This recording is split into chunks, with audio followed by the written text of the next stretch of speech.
Thank you for joining me at this new construction webinar. My name is Scott Berger, and I'm a contractor with the NYSERDA New Construction team. Today, I'm going to be going over the updated cost data for the Buildings of Excellence Design Competition awardees. This data includes projects from rounds 1, 2, and 3 of the competition up to the beginning of July 2023. Round 3 data is preliminary at the time of this recording. Before I delve into the cost data, it's helpful to understand the Buildings of Excellence competition, as well as New York State policy driving the state to meet its clean energy goals. The Clean Energy Standard, or CES, is designed to fight climate change, reduce harmful air pollution, and ensure a diverse and reliable low-carbon energy supply. The roadmap shown here serves two main functions by providing a long-term vision to get to 2050, as well as what steps New York State needs to undertake in the next 5 to 10 years to get on track. Two of the most critical milestones on our way to 2050's goal of an 85% reduction in greenhouse gas emissions from 1990 levels are the goals for 2030 and 2040. To help achieve these goals by 2050, the governor has called for the expansion of the CES so that 70% of New York's electricity comes from renewable energy sources such as solar and wind by 2030 as part of the Clean Energy and Jobs Agenda, codified under the Climate Leadership and Community Protection Act. Additionally, New York State wants to include 35% to 40% of investment going to disadvantaged communities. The final milestone prior to reaching 2050 is 2040's 100% zero-emission electricity goal, which is when the grid will be fully decarbonized. The actions taken today are what lead to the milestone outcomes. The end goal of New York State's energy and climate goals is to achieve deep energy efficiency in buildings, with all electric, flexible, and grid-responsive loads supplied by renewable electricity.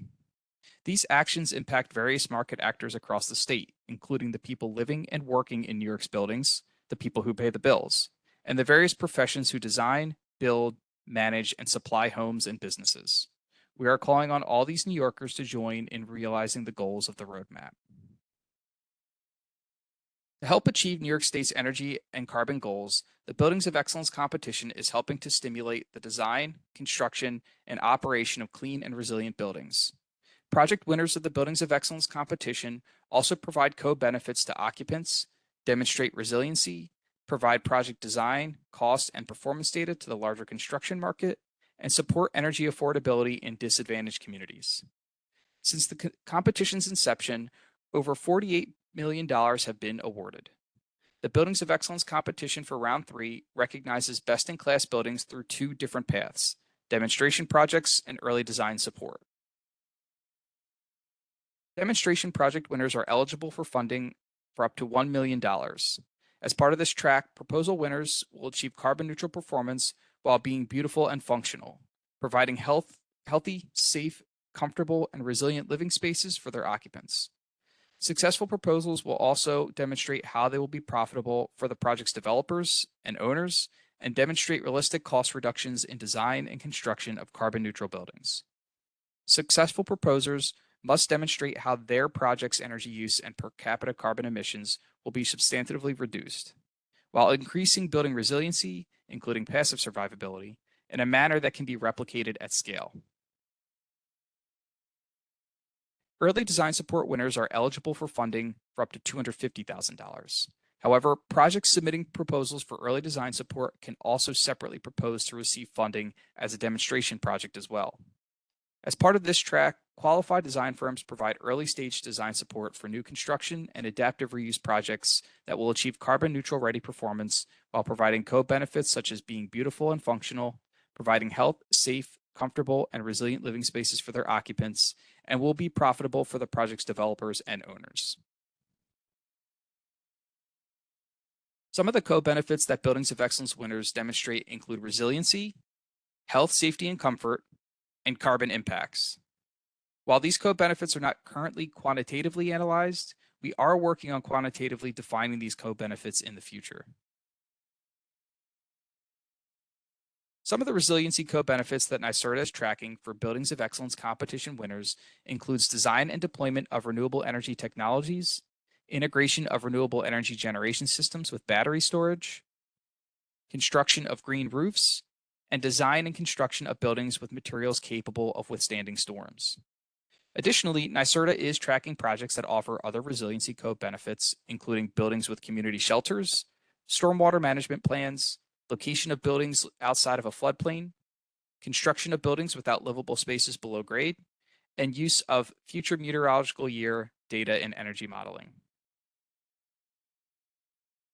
Some of the health, safety, and comfort code benefits that NYSERDA is tracking for Buildings of Excellence competition winners includes design and deployment of buildings without combustion equipment, which leads to improved indoor air quality, design of buildings to maximize natural lighting, design of buildings to utilize exterior shading devices to control solar gains, and use of induction cooktops in living spaces to reduce risk of fires and burns.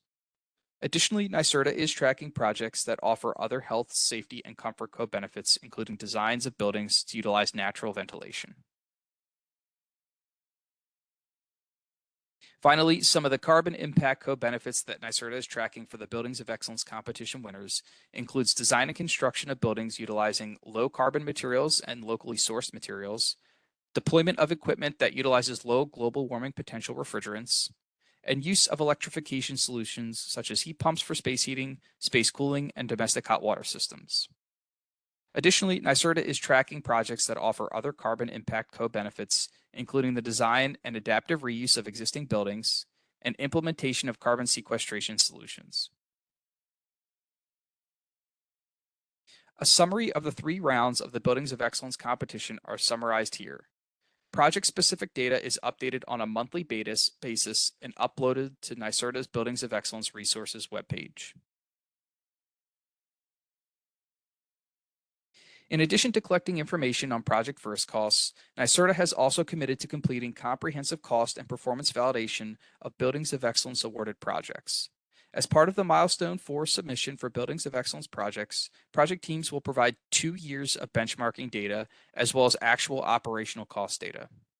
Prior to project completion, NYSERDA works with Buildings of Excellence project teams to develop estimated operational utility costs based on modeled energy consumption and anticipated utility rates. While this data collection process is ongoing, NYSERDA will work to share this cost and performance data widely to the broader market in the future. So, as an overview today, we're going to review some of the data collection and strategies, aggregated costs analysis, project-specific analysis, observations of what the data is depicting, and the presentation of appendices that support the information contained in this webinar. Today, we're going to be specifically covering the cost data and the cost analysis that the program has been collecting on an ongoing basis for Buildings of Excellence projects. The cost data that we're collecting references project financials, but also general project data. The general project data provides context for the financials, as not all construction types and building systems are the same. Categories include building first cost, project incremental cost, performance-related incentives, awards and tax credits, analysis of project soft costs versus hard costs, and breakouts of different performance area costs for each of the projects. As data is being collected, we are analyzing building attributes, market information, and building performance information for each of the projects so that they can be categorized by some of those costs and understand costs for different types of projects. All of this information is updated monthly and published on the Buildings of Excellence winners page. An updated cost workbook is required at each program milestone deliverable stage. As each project progresses and reaches a program milestone, we work with the project teams to submit more detailed and accurate cost data. And today we're going to present some of the information that we've collected to date. We are going to begin the review of the data analyses with pie charts of the different cross-section of projects that have been awarded, looking at them as they relate to space conditioning system types and domestic hot water distribution systems. We have a breakdown of the count of projects that fall into different space conditioning system categories.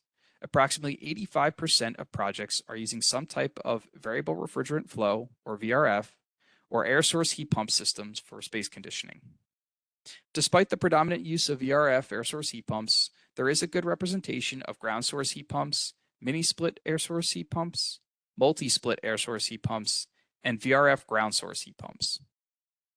These technologies have become more common. However, the recent supply chain issues has led to an increase in overall project costs. It is important to note that all of the Buildings of Excellence projects are utilizing electrified space conditioning solutions, which is why fossil fuel equipment is not represented in the findings. However, when reviewing the domestic hot water systems, there is a selection of projects that are using fossil fuels for their domestic hot water production only. Approximately 19% of projects that are using fossil fuels for domestic hot water production all fall into the Buildings of Excellence Round 1 category, whereas all of the Buildings of Excellence Round 2 and Round 3 projects utilize an all-electric and/or renewable domestic hot water system. Most projects are using air source heat pumps for their domestic hot water distribution, but there are also projects utilizing air source heat pumps with CO2, ground source heat pumps, and solar thermal technologies. The second set of pie charts that we analyzed included project counts as broken out by building height and project performance path. The building heights are defined in the table to the right of the respective pie chart. Projects that we're working with fall into super tall, high rise, mid rise, and low rise categories. 70% of the projects that have been awarded in the Buildings of Excellence fall into the mid rise category. Based on the performance path distribution, 43% of projects follow the FIAS performance path. However, there is a healthy distribution of projects following the ASHRAE performance path, ERI performance path, and Passive House Institute performance path as well. The third set of pie charts that we analyzed included project counts as broken out by region and structural envelope construction. For the regional analysis, there are 8 New York State regions that projects are classified under, with the majority of projects located in the New York City region at about 61%. The capital region is a runner-up at about 11% of the projects.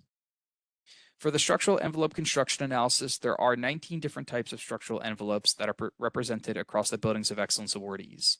Block and plank, as well as panelized construction, have a higher count of projects, which together account for about 43% of the total, with the other construction types more or less equally sharing the remainder. We also want to compare the impact of COVID-19 and inflation on project first costs from Buildings of Excellence rounds 1, 2, and 3, with construction data available through the Dodge Construction Database. Data from the Dodge Construction Database was analyzed and disaggregated by region in New York into the downstate and upstate regions.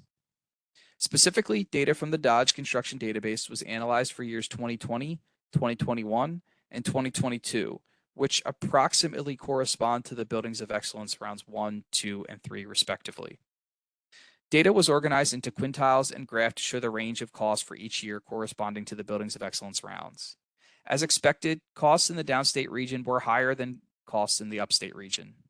However, interestingly, costs in Buildings of Excellence rounds 1 through 3 in the upstate region tended to fall within the range of costs from the Dodge Construction Database. Conversely, costs in Buildings of Excellence rounds 1 through 3 in the downstate region tended to be greater than the range of costs from the Dodge Construction Database.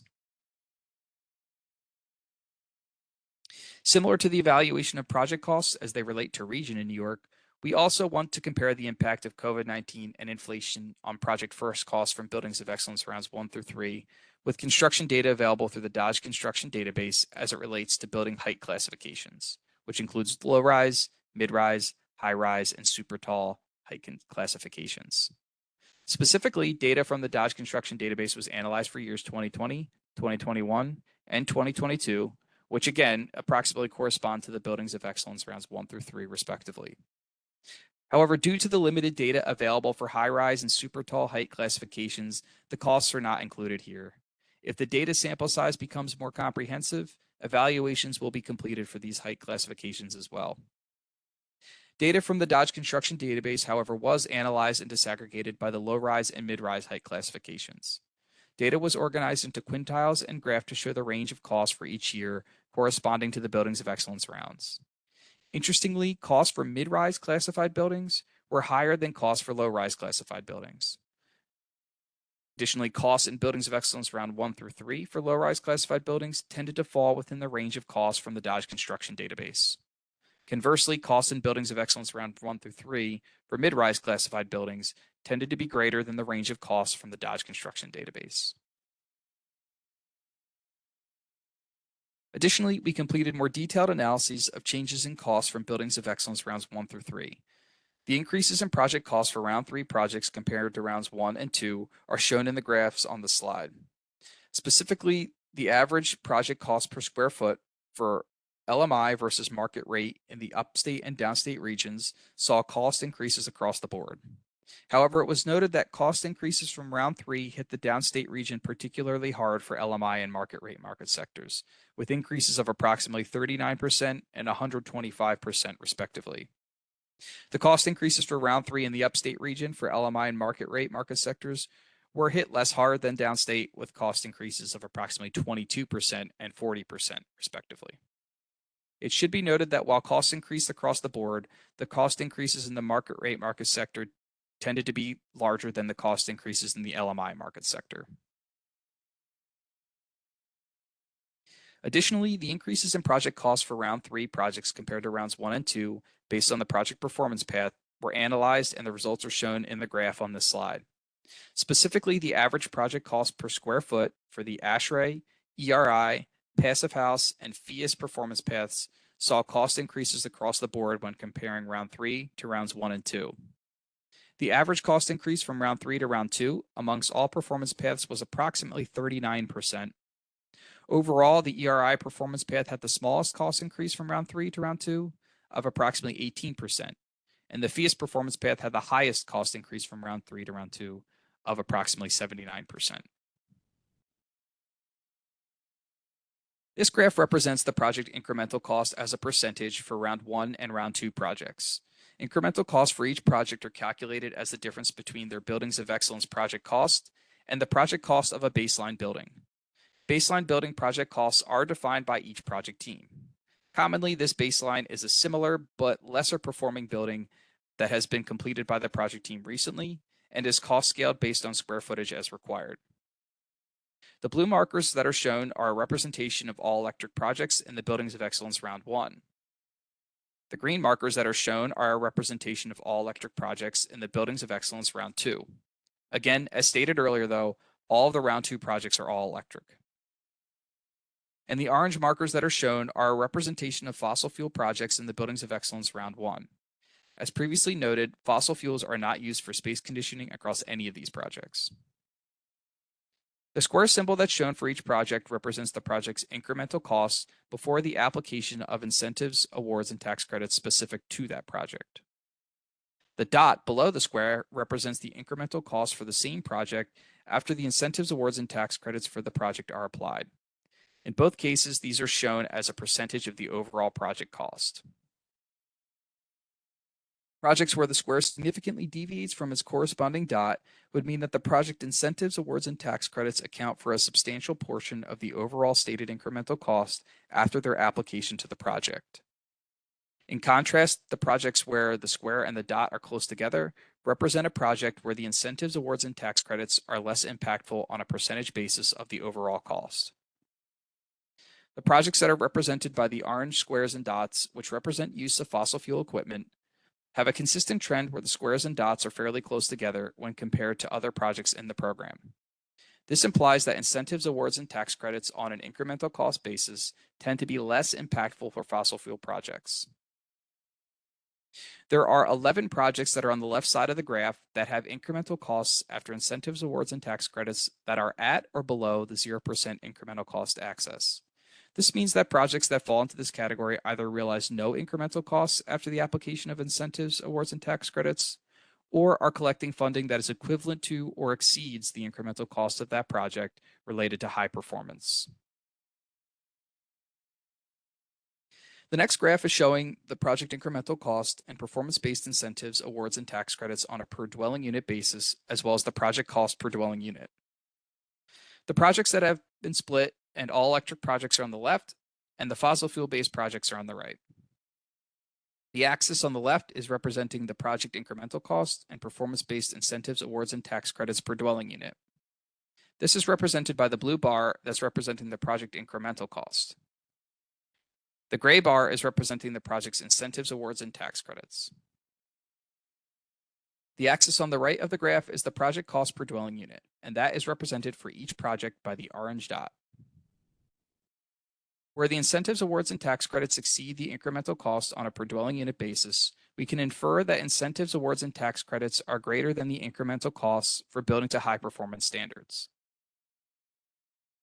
For projects where the incremental cost exceeds the incentives, awards, and tax credits, the incentives, awards, and tax credits only offset a portion of the incremental costs associated with building to high performance standards, which is expected, especially when new technologies and techniques are being utilized. In certain cases, there are projects where there is no blue bar. Those are projects that have stated that they have a 0% incremental cost related to building to high performance. These are project teams that are very experienced in building to high performance, and this is considered typical baseline construction for them. And they believe that they do not actually see a cost impact for building to these standards. So the incentives, awards, and tax credits are essentially seen as a bonus for building to the standard. On the right side of the graph for fossil fuel projects, many of these projects have a comparatively high incremental cost, and incentives, awards, and tax credits do not offset those incremental costs. Additionally, we want to address one outlier here. This project that I'm pointing to up at the top is a 4-unit market rate gut rehab project. So when we're doing an analysis that is considering the project's cost on a per dwelling unit basis, it does fall out as an outlier based on those considerations. The next graph shows the project incremental costs before and after incentives, awards, and tax credits by building height. We have broken out the projects into their building height categories, which are defined in the bottom left corner of the slide. All the values and information are aggregated for each project and broken out based on the building height category. The left axis shows the average project overall incremental cost that was discussed before. The incremental costs before incentives, awards, and tax credits are applied are represented by the blue bars, and the incremental costs after incentives, awards, and tax credits are applied are represented by the orange bars. Additionally, average annual energy cost per square foot was aggregated for each project and broken out based on the building height category as well. The average annual energy cost per square foot is represented by the gray dots.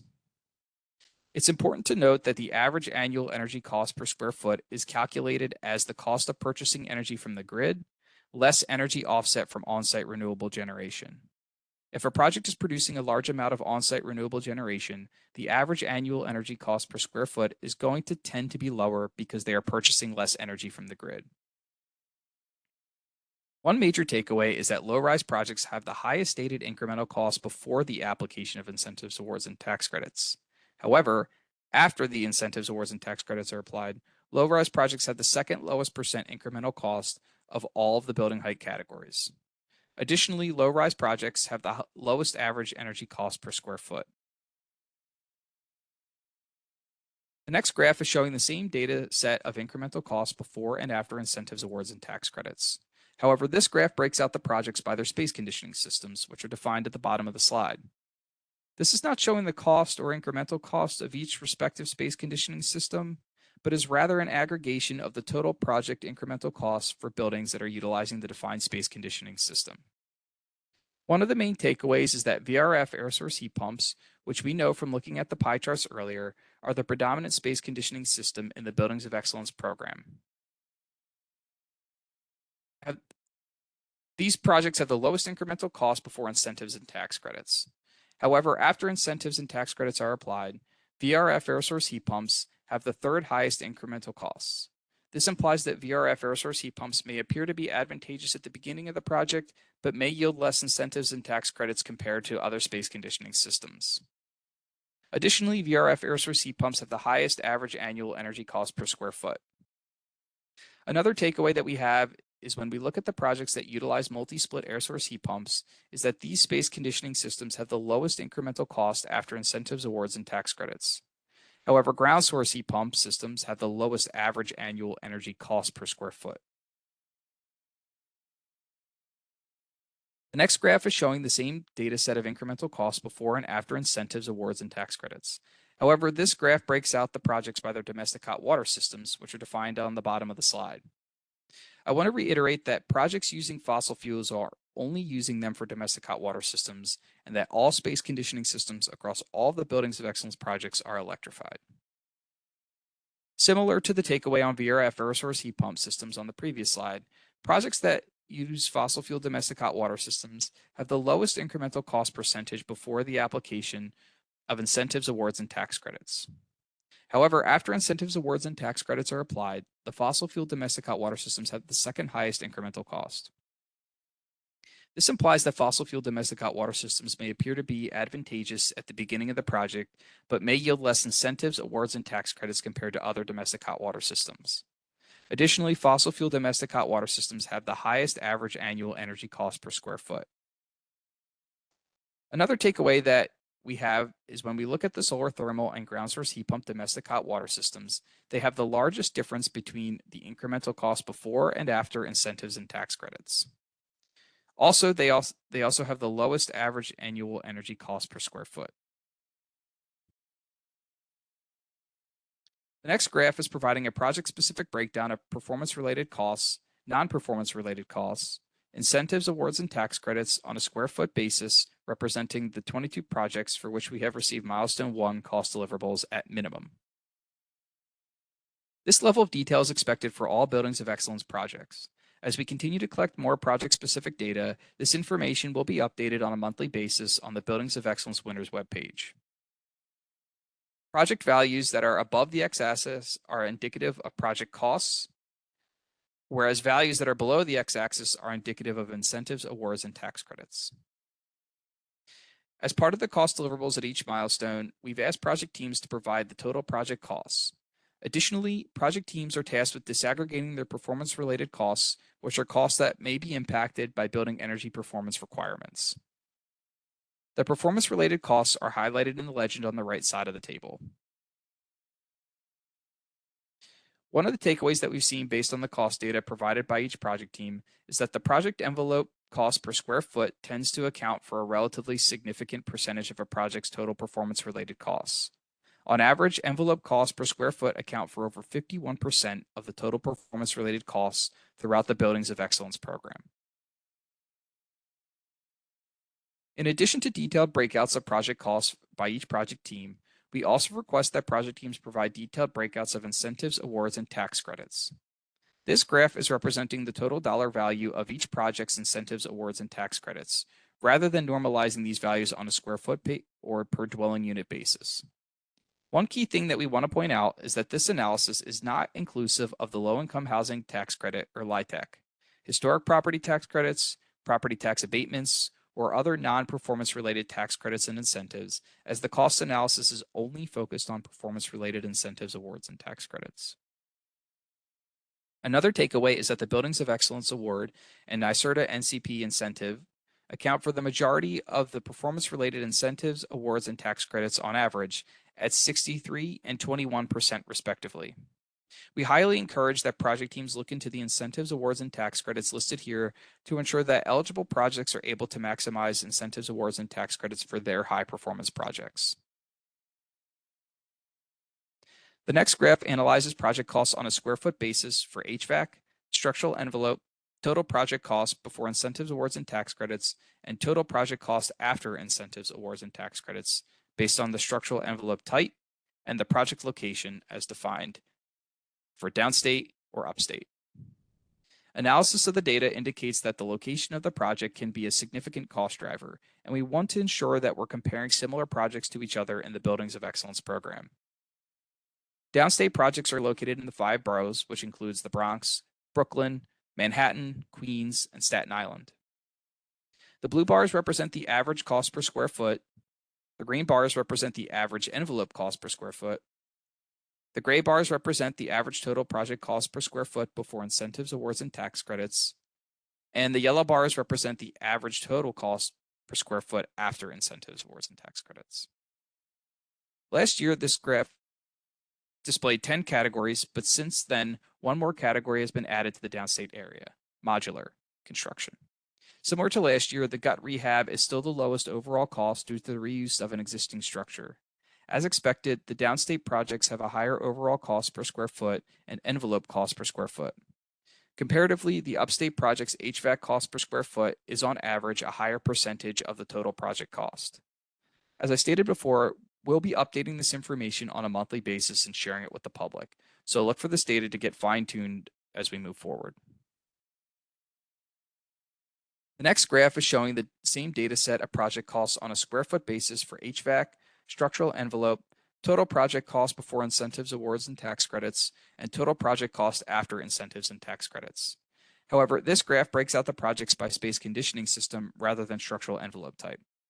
Since last year's video update, the air source heat pump category has been added to the downstate region. Some of the takeaways from this graph is that the mini split air source heat pump projects have the lowest HVAC cost per square foot and envelope cost per square foot in the upstate area.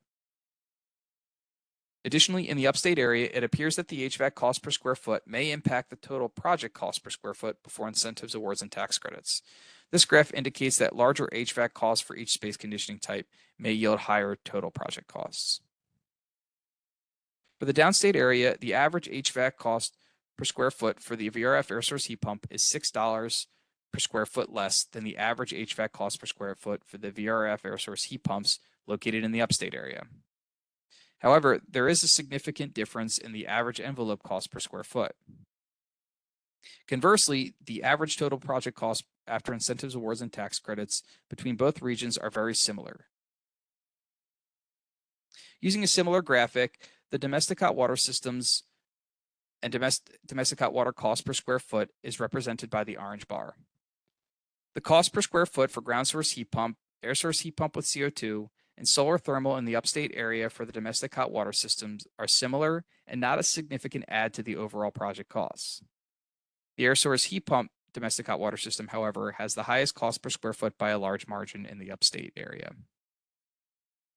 Comparing this to the downstate fossil fuel-based domestic hot water systems, which are coming in at $10 a square foot, the fossil fuel systems downstate typically cost less than the air source heat pump with CO2 and less than the air source heat pump domestic hot water systems, respectively. Observations at this time, which are based on the analysis that we performed, is that incentives, awards, and tax credits are more impactful on certain project types, like projects that fall into the low-rise category, all-electric, as well as geothermal categories. After reviewing space conditioning systems, we saw that the VRF air source heat pump systems are overwhelmingly the most popular space conditioning system across the projects that have been awarded. Projects using the VRF air source heat pump system show the highest annual energy cost per square foot and the lowest incremental cost before incentives, awards, and tax credits are applied. However, once they are applied, they have the highest listed incremental costs of all of the project types. Ground source heat pumps are more cost-effective after incentives, awards, and tax credits are applied. It is a more expensive system on a first cost basis. However, projects using ground source heat pumps have the lowest average energy cost per square foot.